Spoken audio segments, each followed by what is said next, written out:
Drama pasca perceraian antara Ruben Onsu dan Sarwenda tampaknya belum menemukan titik damai. Kalau sebelumnya keduanya terlihat tampak kompak demi anak-anak, kini situasi justru semakin memanas. Ruben melangkah ke KPAI membawa sejumlah keluhan terkait anak-anak mereka. Tak lama berselang, Sarwenda juga bergerak. Bukan hanya mendatangi Komnas Perempuan, tetapi juga menyambangi KPAI sambil membawa bukti-bukti versinya sendiri. Lalu siapa sebenarnya yang sedang memperjuangkan kepentingan anak? Dan siapa yang sedang menyimpan kartu as untuk babak berikutnya? Yuk kita bahas adu mekanik Ruben versus Sarwenda. Babak pertama dimulai dari pihak Ruben. Pada tanggal 22 Juni 2026, Ruben mendatangi KPAI dan menyampaikan beberapa keberatan yang menurutnya sudah berlangsung cukup lama. Menurut pihak Ruben, ada 3 persoalan utama yang menjadi perhatian. Pertama, Ruben mengaku mengalami kesulitan bertemu dengan kedua putrinya. Yang kedua, Ruben menyoroti aktivitas live media sosial yang melibatkan anak-anak hingga malam hari. Dan yang ketiga, adanya dugaan pengaruh atau doktrin tertentu terhadap anak. Waduh, kalau benar demikian, tentu ini bukan lagi sekedar masalah mantan suami dan mantan istri, tapi juga menyangkut tumbuh kembang anak-anak mereka. Ruben pun berharap KPAI bisa menjadi pihak penetral untuk membantu mencairkan jalan tengah. Meskipun telah terjadi perceraian antara ayah dan ibu, tapi karena tidak ada mantan ayah dan tidak ada mantan ibu, tidak ada mantan anak, maka anak tetap harus memiliki hak untuk bisa berkumpul tanpa ada halangan dengan ayahnya dan juga dengan ibunya. Jadi karena anak ini sekarang ini sesuai dengan kesepakatan di angka 39 ada dalam kekuasaan dan asuh ibunya, maka harusnya anak ini juga mendapatkan hak dan diberikan hak untuk bisa berkumpul bersama dengan ayahnya. Itu hak yang mendasar, ya. Dan tadi sudah kami berikan kepada pihak KPAI, ada aturan yang memang bersifat tertulis mengatakan dekati 2-3 hari dalam 1 minggu anak-anak ini berkumpul bersama dengan ayahnya. Jadi bukan bertemu, jadi berkumpul 2 hari 3 hari ya dengan ayahnya. Ini yang tidak terrealisasi dengan berbagai macam alasan dan kondisi yang akhirnya membuat ketika kami bicara tentang hal itu, ini menjadi hal melebar ketika dibawa ke arah-arah yang lain. Nah, yang kedua, ini bullying. Jadi anak itu kan harus bebas dari tekanan. Ya, di sekolah dimanapun termasuk di rumah. Nah, bullying itu kan bisa terbagi 2, fisik dan psikis. Nah, kalau misalnya kemudian patut diduga di dalam rumah itu sendiri ada suatu pengkondisian, ada suatu pressure yang membuat anak-anak itu tertekan dan tidak bisa menjadi apa adanya dirinya, baik itu berkaitan dengan masalah keinginan anaknya untuk bertemu dengan ayahnya jadi berubah, ya seperti yang tadi saya sampaikan. Kalau di ruang publik saja mereka tidak segan-segan untuk melakukan sindiran, hinaan kepada ayah daripada anak kandungnya sendiri, ya. Tidak untuk kemungkinan di ruang tertutup hal itu juga sering dilakukan. Dan tadi kami memperlihatkan beberapa video dan bukti terkait dengan masalah dugaan yang tadi saya katakan tadi itu, mencoba untuk mendoktrin anak-anak supaya artinya itu salah satunya supaya tidak mau berkumpul dengan ayahnya atau mungkin ada ketakutan hal yang lain. Nanti mungkin tinggal didalami dan diperiksa ya bagaimana kebenarannya. Nah, kemudian yang ketiga adalah terkait dengan masalah mengeksploitasi anak. Ya, anak juga tidak boleh artinya itu dibawa ke dalam satu lingkungan pekerjaan atau dipekerjakan yang mana kita menganggap bahwa itu adalah di luar jam jam belajarnya anak. Jadi jangan menggunakan jam istirahat anak itu untuk melakukan hal-hal yang seperti itu yang harusnya ini mendapatkan persetujuan bukan hanya daripada ibunya tapi juga dari ayahnya. Yang kedua ada Sarwenda tak tinggal diam, langsung bergerak ke Komnas Perempuan. Kalau Ruben membuka serangan terlebih dahulu, maka Sarwenda tampaknya memilih menyiapkan pertahanan sekaligus serangan balik. Sehari setelah langkah Ruben menjadi sorotan publik, Sarwenda mendatangi Komnas Perempuan. Kedatangan Sarwenda langsung memicu spekulasi baru. Apakah ini bentuk perlawanan? Apakah ada cerita lain yang belum diketahui publik? Meski demikian, agenda tersebut disebut masih sebatas konsultasi mengenai perjalanan rumah tangga dan hak-haknya sebagai seorang ibu. Kami hanya menggunakan hak kami, ya, bahwa di sini ada Komnas Perempuan, ya kami gunakan hak klien kami sebagai perempuan, tidak meminta dukungan, tetapi hanya menyampaikan hak. Dukungan itu dapat dari apa yang dia sampaikan sebenar-benarnya. Jadi klien kami menyampaikan semua dengan sebenar-benarnya, dengan bukti yang ada, dan sekali lagi kami sangat apresiasi kepada Komnas Perempuan atas waktunya, dan kita tunggu saja ya. Kami berharap semua bisa selesai dengan baik-baik. Poin apa aja mungkin Bang? Poin-poin apa aja Bang? Yang diadukan Bang mungkin ke sini. Nanti biar tanyakan ke Komnas lah ya. Intinya bahwa kami berdiskusi mencari solusi, itu aja. Solusi seperti apa Bang mungkin Bang? Ya hak-hak klien kami sebagai seorang perempuan ya, dan anak-anaknya juga kan sebagai perempuan juga ya.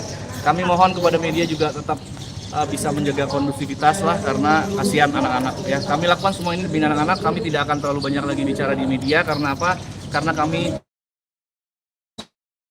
tanpa media ada media kami tidak kepentingan anak-anak ya. Konteksnya apa Bang jadinya Bang? Ada tekanan kah? Atau jadi konteksnya apa Bang? Konteks kedatangannya seperti apa Bang? Konteksnya apa Bang maksudnya? Ini adalah curhatan seorang perempuan ya, dari awal pernikahan sampai akhir ya. Silahkan nanti tanyakan saja ke Komnas Perempuan. Yang pasti kami sangat apresiasi ke Komnas. Bang, biasanya kalau kesini kan laporin ada tekanan, mungkin ada tekanan apa Bang sampai datang ke Komnas HAM Bang? Saya tidak bicara apapun lagi, yang penting saya bilang kami kesini mencari solusi ya. Kami berdiskusi dan mencari solusi. Kami tidak mencari siapa yang benar ya. Artinya kami ucapkan terima kasih kepada Komnas Perempuan karena sudah mendengarkan itu semua, dan kami harap klien kami bisa menyelesaikan masalah ini dengan sebaik-baiknya. Bang, sebelum Ero kemarin ke KPAI, mungkin katanya benar memang Sarwenda duluan Bang yang datang ke KPAI. Oke, KPAI kami sudah melakukan pengaduan juga di KPAI sebelum Bang Minola datang. Ya, surat kami di tanggal 21 sudah kami kirimkan. Lalu kami juga sudah melakukan pengaduan. Nanti kami juga akan audiensi. Masalah waktunya kami nggak bisa sampaikan. Yang ketiga, Ruben soal akses anak, Sarwenda soal nafkah. Nah, selebtuber, inilah bagian yang membuat konflik ini semakin panas. Jika Ruben fokus pada akses bertemu anak-anak, maka kubu Sarwenda justru mengangkat persoalan nafkah. Pihak Sarwenda mengungkap bahwa kebutuhan anak-anak selama beberapa bulan terakhir disebut ditanggung sendiri. Pernyataan ini langsung menjadi perhatian publik. Namun di sisi lain, kubu Ruben memiliki versi yang berbeda. Mereka mengaku ada alasan tertentu yang membuat pembayaran tersebut tertahan. Jika sekarang publik mendengar dua cerita yang berbeda, yang satu berbicara soal akses kepada anak, yang satu lagi berbicara soal nafkah anak, dan keduanya sama-sama merasa berada di posisi yang benar. Yang keempat, Sarwenda gantian datang ke KPAI, bawa bukti. Kalau Ruben datang lebih dulu. Sarwenda ternyata tidak mau hanya menjawab lewat pernyataan kuasa hukum. Pada tanggal 25 Juni 2026, Sarwenda resmi mendatangi KPAI. Kedatangannya disebut untuk menindaklanjuti pengaduan yang sebelumnya telah dilakukan secara online. Yang menariknya nih guys, Sarwenda datang sambil membawa berbagai dokumen dan bukti pendukung. Wah, kalau sudah masuk tahap saling membawa bukti, artinya masing-masing pihak tampaknya siap mempertahankan versinya. Netizen pun mulai terbelah menjadi dua kubu. Ada yang mendukung Ruben, ada yang membela Sarwenda, dan ada juga yang memilih fokus pada kondisi anak-anak yang berada di tengah konflik kedua orang tuanya. Kedatangan kami bermula dari surat pengaduan yang kami buat tanggal 21, ya, lalu kami juga melakukan pengaduan online di tanggal 22 pagi jam 10. Ya, yang kami laporkan terkait dengan pengasuhan dan nafkah. Ya, apa materinya? Semua yang klien kami rasakan dari awal pernikahan sampai dengan saat ini. Ya, yang kami adukan semua tujuannya demi kepentingan anak, bukan demi kepentingan klien kami. Ya, terkait nafkah anak. Ya, terkait hak anak juga, anak juga merasa aman, ya, merasa nyaman, lalu juga terkait dengan nafkah. Jadi itu yang kita sampaikan. Alhamdulillah diterima oleh komisioner ya KPAI, sudah diskusi banyak, kami sudah menyerahkan bukti-bukti juga kepada mereka, mungkin akan dianalisis, dan kami berharap masalah ini bisa selesai dengan baik-baik demi kepentingan.